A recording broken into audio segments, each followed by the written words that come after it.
Hey, before this video starts, let me tell you right now that I, Super Mario Fan 12345, actually re-uploaded this video. This isn't some random guy who's trying to steal a video just to make money off of it. No. Simply put, the reason I'm uploading this video on this channel is because my old channel got screwed over and I can't access it anymore. With that out of the way, here's the Banjo-Kazooie review. Ah, the good old N64. When you think of that name, what's the first thing that comes to mind? Probably Super Mario 64 or Ocarina of Time, or maybe even a certain bear and bird duo.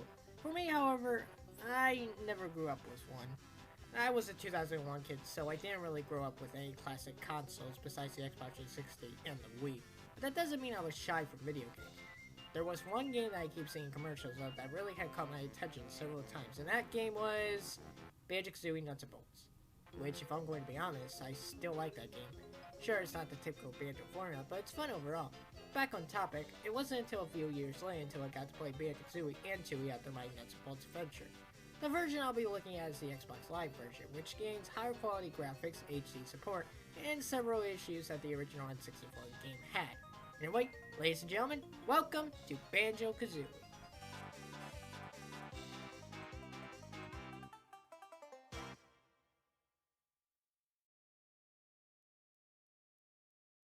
Our story begins with us getting introduced to Gruntilda, an ugly witch who rhymes all the time, and she thinks she is the fairest and modest of them all, while picking her nose. However, her pot Dingpot thinks otherwise and says that Tootie, Banjo's little sister, is the prettiest of all, so Grunty decides to go and kidnap her. Meanwhile with Tootie, she meets up with Bottles, a short-sighted mole who knows some interesting moves. Tootie tells the mole that she is going on an adventure with her big brother Banjo, a sweet-natured honey bear, and his pal Kazooie, a cheeky, hot-tempered Brinkle. Suddenly, the Wicked Witch about 20 meters away from the bear's home appears and kidnaps the little girl. Banjo, sleeping through all the ruckus, then wakes up and heads on out with Kazooie to go save his little sister. Now, Banjo and Kazooie have several basic moves, including jumping, double jumping, the flat flip jump, which is a backflip, a claw swipe, which Banjo uses his hands to swipe at foes, a forward roll, which is a move on the run, and a rat-tap-rap, an aerial attack which Kazooie uses to peck at enemies. They can also swim above and underwater, where Banjo uses his feet to swim slowly, while Kazooie uses her wings for a quick burst of speed in the water. Oh, and Banjo can climb up stuff as well. In later levels, you can find more moves to gain via Bottles. I'll explain those moves later in the review. Throughout the game, you'll come across several different collectibles, like honeycombs, which heal you, extra honeycomb pieces, which when you collect 8, you get more health added, Mumbo tokens, which allow you to get help from Mumbo Jumbo, a shaman who can transform you into different creatures, extra lives, which give you extra lives, musical notes, which gain access to note doors that require a set number of notes, and jiggies. Basically, they act like your Super Mario 64 Power Stars. Collect a certain amount and gain access to a new level. There are also Jinjos to collect as well. Collect 5 of them in each level and you get a jiggy. And we can't forget the Grunty switches. Press them to gain access to a jiggy in the main hub world. In every level, there are 100 notes, 5 Jinjos, 2 extra honeycomb pieces, and 10 jiggies.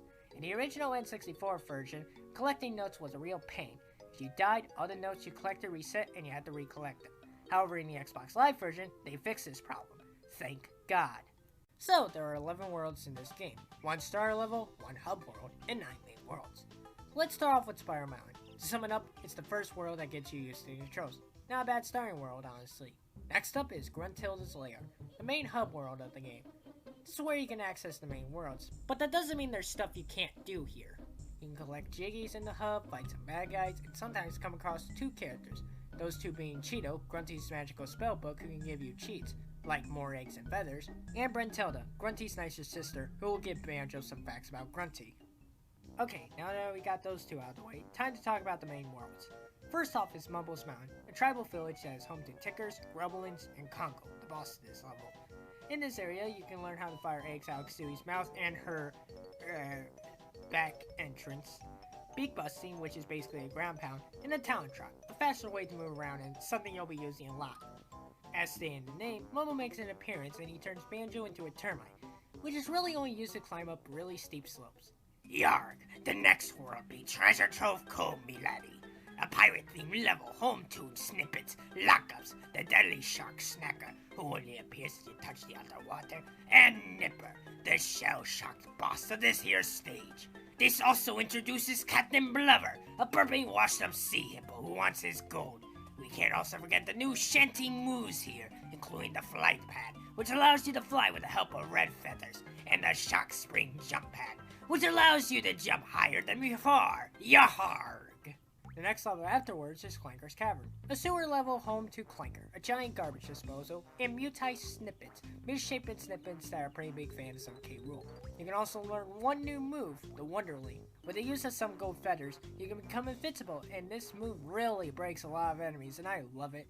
The level after that is Bubblegloop Swamp, home to Shrek. Nah, just kidding, it's actually home to Buzz Bombs and Flippins, both red and yellow ones. This is also home to Tip Top, a character who appeared in Daycon Racing with Banjo, Take Top, a giant turtle whose feet went numb, and Mr. File, an asshole who gloats about how he can eat the most yumblies or grumblies. We also see Mumble in this stage, who changes us to a crocodile, which can attack and walk through the piranha-filled water safely.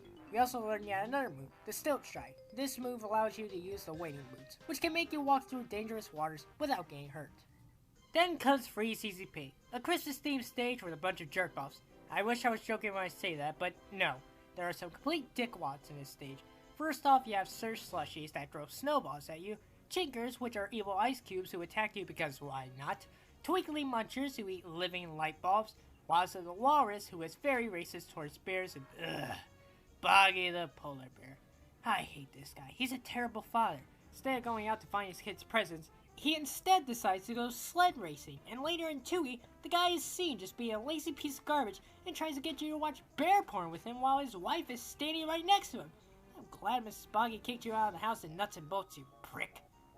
For a Christmas-themed stage, it's kinda ironic that there's a bunch of assholes here, but we do get a new transformation in this stage, a walrus, which allows you to ride a tiny sled and walk through the icy waters.